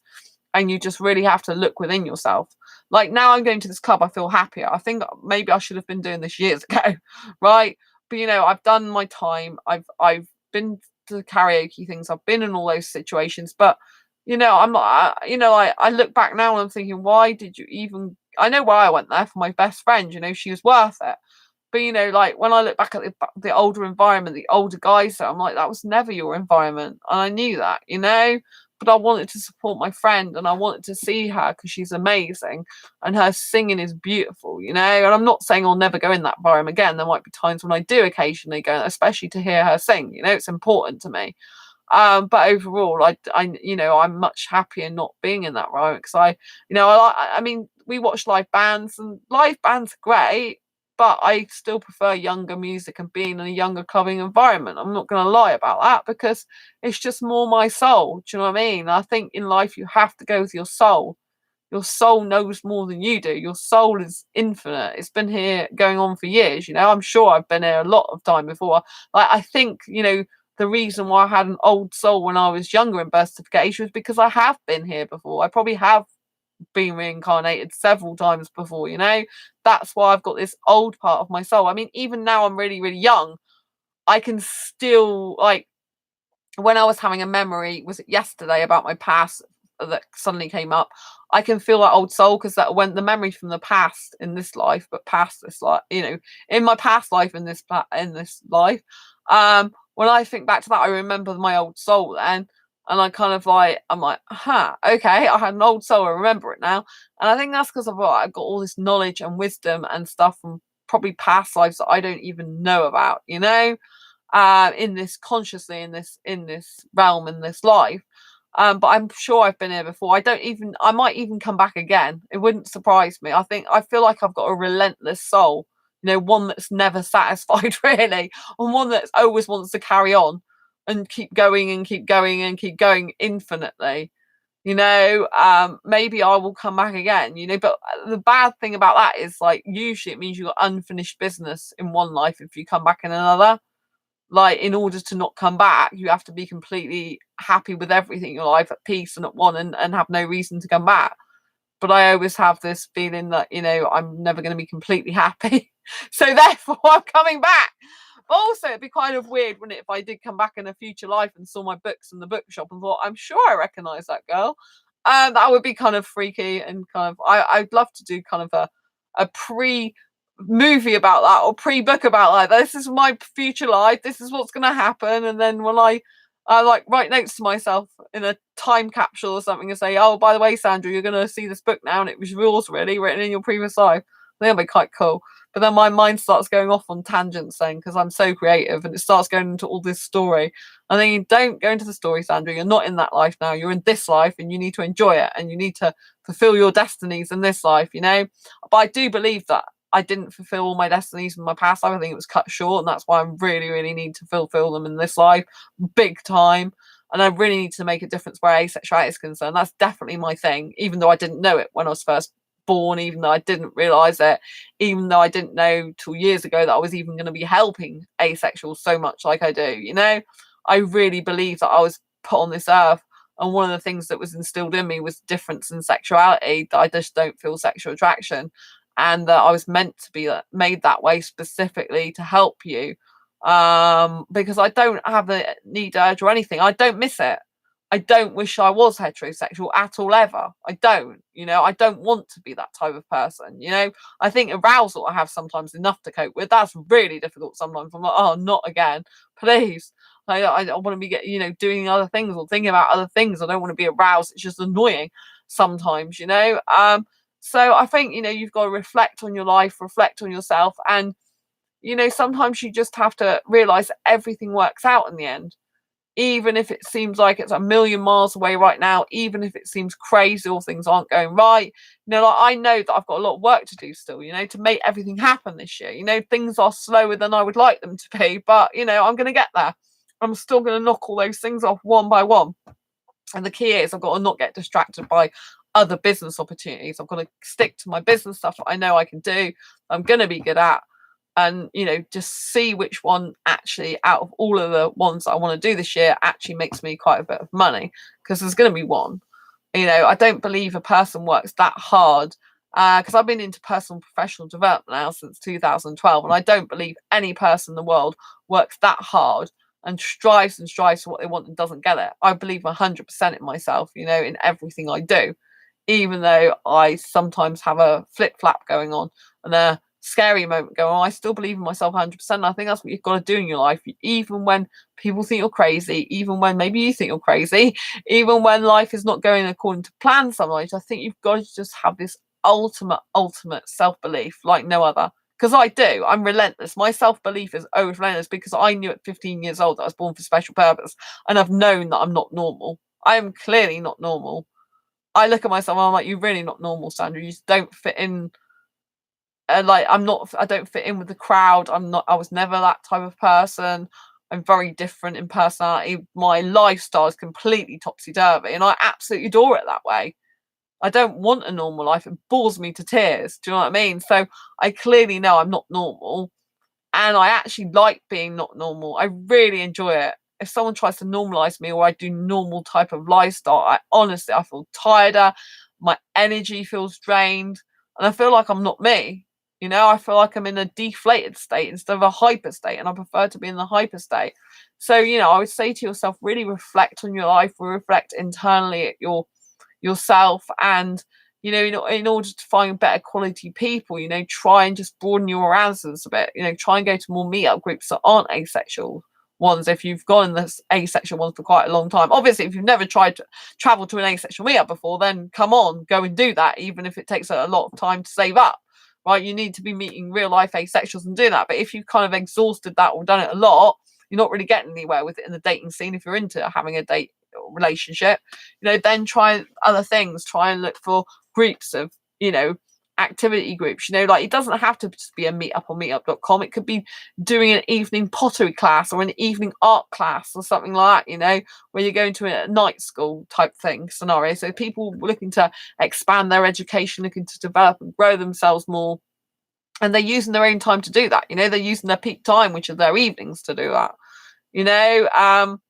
And if there's any local writing groups at your local library, or they go and do talks, that type of thing, that, you know, these are where you can meet more good quality people for a relationship from, you know, much better than, you know, going clubbing. But I do know some people do meet each other in clubs. So it's not to say it's completely impossible. And some people go along with their friends, you know. And so it's that, you know, they're not really there for themselves. It's their friends, but they're like, okay, I'll just go with my friend because I care about my friend. And then, hey, presto, they're actually honestly and subconsciously looking for a relationship, and boom, it happens. Do you know what I mean? So anything can happen. Just create more opportunities for yourself, you know? That's what dating and relationships is all about, create more opportunities. And if you want to create better quality opportunities, think about people that are more open-minded, interpersonal professional development. Go and seek those people out. You know, seek those people who want to grow themselves, because they're going to be much more open-minded and much more willing to listen to you and much more willing to compromise themselves maybe, or to accept you as you are. Do you know what I mean? It's just going to be better for you. Anyway, I hope you found this video useful, helpful, insightful anyway. If you have, please give it a thumbs up. I know I've already got 6 thumbs up, so I really, really appreciate that. If you've got any more comments, queries, questions in the meantime, please put them down below. I just want to read Sam's comment out. Normal is very overrated. I will never be normal. I prefer to be who I am. Thank you, Sam. I second that. Sam's amazing. Sam's my best friend, and I think they're incredibly special, amazing person. Very hardworking. I believe that the sci-fi universe they create is to do with our future. I don't believe a person at all can be put on this planet Earth, work so tirelessly on something for it to be for nothing. I honestly believe. Thank you, the feel is mutual. Oh, I'm so glad. I'm so glad. I honestly believe Sam believes that they're creating this universe for our future, and I believe them. I don't think you've got those gifts for any, you know, I don't think those gifts are wasted gifts. Do you know what I mean? You're not wasting them, which is good. What I'm trying to say is, I don't think you were given those gifts to waste. They are gifts for a reason, because you know stuff that other people don't know, and you're creating this universe to help the future of mankind. You know, if you believe that and you know it, I trust you on that. I believe you on that. Do you know what I mean? I sometimes feel like I feel like as asexuals, so sometimes like aliens on this planet, and that as I go along doing my asexual meetups and online, I kind of feel I feel like I'm the captain of a ship, and I'm picking up my alien fleet, which are all my alien crew, and we're gonna fly off to Iceland together. It would be so cool, wouldn't it? But I kind of feel that sometimes. I feel like, well, I'm really, really not normal, but I kind of attract these people that are also different, and some of them need guidance and leadership. So I'm like, but maybe Sam's building my plane, my Starfleet, but then Sam would probably be in charge. But then we're joint admins of my group, 3 of my groups, so that could, you know, would just be joint in the starship. They're the ones with all the brains behind that ship, and I'm the one with the talking leadership type person, working so well together as a team. So maybe me and Sam were both captain and captess of a ship or something that crashed years ago and landed on all the fleet of asexual aliens. Just kind of, we all popped, well, we're aliens because we're from another planet, and we kind of all popped on planet Earth, and we all spread out, you know. We've got to gather, each of us have got to gather us back up. I'll be first officer, you can be the captain. Oh, that's lovely. Thank you, Sam. I'll hold you to that in this life and the future one. Oh, that's really nice. Thank you. That's so sweet. Thank you, my friend. But I do sometimes think about that lately. I'm thinking, well, it would make more sense. That would make a far much more sense than a lot of other things in my life. Because I have felt like an alien when I was younger and best of age. I still do sometimes. I'm sure that, because we can see stuff that other people can't see. I mean, we're 1% of the population, for goodness sake. It's not normal, is it? Do you know what I mean? So I kind of think we're all spread out somehow. But maybe, you know, maybe our own kind's not always good, you know, because you can get some asexuals that you click with and some others that you don't click with. Doesn't mean to say they're bad, but maybe there's different ships of us or something out there, and we've all got different types of ships of people that we get on with that are our crew. So maybe there's more than one ship, I don't know. But you know, I believe that if you have gifts in you, you should use them, however weird or crazy or that other people might think you are, or even yourself might think you are sometimes. And I just believe if you've got gifts, you use them. God or the planet or the universe or the powers that be, the energies of life, they gave you gifts for a reason. Do not use them. Right? I know that as much as I, you know, like, for example, with asexuality, I've been helping asexuals for 5 years. I'm not I'm not profitable with asexual stuff, right? But that I'm profitable not with money. I'm not profitable, but in terms of changing people's lives, I mean, there is nothing comparison. There's not even a price to put on it, because I know I get private message a lot telling me that this like Asexual Perspectives book, how much it's changed their life. I mean, some people before they read this book, they feel like their life isn't worth living, and what's the point? And they feel like they're broken and they can't accept themselves who they are, or other people don't accept themselves who they are, and they read this book and it changes their life. I get PM'd it. I even got private message by a guy who probably is not asexual. He doesn't know. And he said it's just changed his life just reading this. He knows it's okay to be himself, whether he's asexual or not now. And before that, he felt he couldn't be himself, especially not in a relationship. He's really worried about that. And I know these videos change people's lives. That to me is true wealth. Wealth is when you literally change people's lives for the better forever. There's nothing, no price, no monetary value you can ever put on that. And that's why I'm here in life. I want to make a true difference, in things like that. It's really, really important to me. Really, really, really important to me. It's important that I get more books out for asexuals when I'm alive, because I know that will help future generations. I know that years to come, my books are really, really probably going to even be more famous than they are now. They're going to be really, really well read. People are going to be like, wow, she really knew what she was talking about. The people who are in the books really know what they're talking about, that she wrote. And she was a pioneer in a time, with the books she writes and the people that come in the books, And so I have to thank everyone from the bottom of my heart for even being in my books. I couldn't do it without you, But your books, videos, advice, and friendship have completely changed my life and helped me to better understand and accept who I am. Oh, thank you, Sam. I'm going to read that out again because I just think it's great. Your books, videos, advice, and friendship have completely changed my life and helped me to better understand and accept who I am. I think that's amazing. Thank you, my best friend. Oh, I even showed the guy tonight, the new guy. I showed them your picture and said that's my best friend there, because I went on Facebook and showed them. Went to Twitter and showed them my Fibro Girl outfit, which was really impressed with. Said, wow, you must have so many skills to be. That's very skilled to be able to put that together. And so I said, this is my best friend. So I showed them a picture of you straight away, so they knew who my best friend is. Yeah, so I'm really, really glad. I'm really, really glad. And thanks for the donation as well to this channel. If anyone else wants to donate, by the way, there is a donate button below, because I don't get any advertising for this, on my show. So, and I'm here quite a bit, so it all helps. Every penny helps. It really does. And I just, I just think it's credible. Asexuality is amazing. I wouldn't swap it for anything. I would not be a heterosexual, even though dating's difficult, even though relationships are difficult. I don't ever want to experience sexual attraction. I don't want that. I can't imagine that. I just think it would be weird. I mean, obviously, with the fact I get aroused, I can kind of see where sexuals are coming from a bit more. I can understand a bit more, but I don't get that, because I don't get any urge for the sex. Do you know what I mean? I don't get that, I want to have sex. It doesn't compute. It doesn't enter my head. It enters my head on their behalf, but I don't know it. I don't know that feeling. I know the feeling from them when they want to do that with me, usually, but I don't know the feeling from me. And so, I think in life, it's best to just like go with the flow, create new opportunities of quality people that you're likely to meet, and listen to your intuition. And even if it's crazy sometimes, even when something seems bad or not good, it usually is there for a good reason in the end.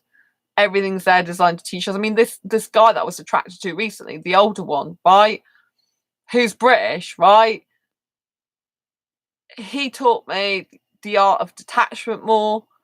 And also, he taught me that, really, Sandra, you just have to be with a younger foreign guy. There's no two ways about it. Stop trying to pretend or push yourself to like anything more than you really do. Do you know what I mean? You're not going to be, your heart and soul is not going to be at one with someone who isn't in those categories. It's just not. I mean, you can try and tell yourself it is. Maybe temporarily it would be, but it's not going to be, really. You're always going to want a younger foreign guy, particularly Indian, actually. You're always going to want a younger foreign guy. It's just where you are made. It's just where you're born. Do you know what I mean? So I think the more we do things in keeping with what we believe we're born to be, the more we do things in keeping with our own soul and our own personality, the more we do things for us. I mean, some people are like, oh, some of you might think it's selfish to do things for yourself, but it's not.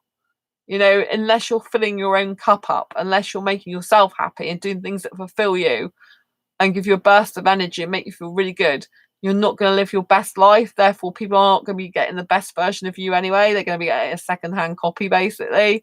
So it's much better that you live your true, authentic life and be your true, authentic self and really shine your light in the areas of life that make you the happiest.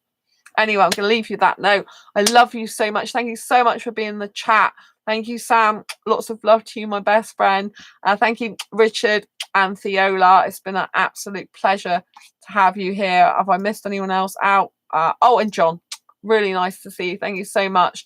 If you've got any comments, queries, or questions in the meantime, after this chat has ended and video's over, but it's on replay, please post them down below. What's your experience of getting quality people for a relationship or potential relationship? If you've got any advice for other people, please share it below. You know, I like, you know, other people's opinions. So if you've got any advice, just pop it down below and say, you know, you recommend this for finding quality people, this type of place. Really would appreciate that. If you haven't already given this video a thumbs up, please give it a thumbs up, and don't forget to share it with anyone you think may benefit from it. If you haven't already subscribed to this channel, what you're waiting for, hit the great big subscribe button below right here right now, and hit that bell icon to get notified of every time I go live right now, post a video. Lots of love to you, and I'll see you on the next live stream. Take care, embrace your quirky and each other's, and bye everyone. Take care. So Sam and I agree. Lots of love. Take care. Bye. Bye.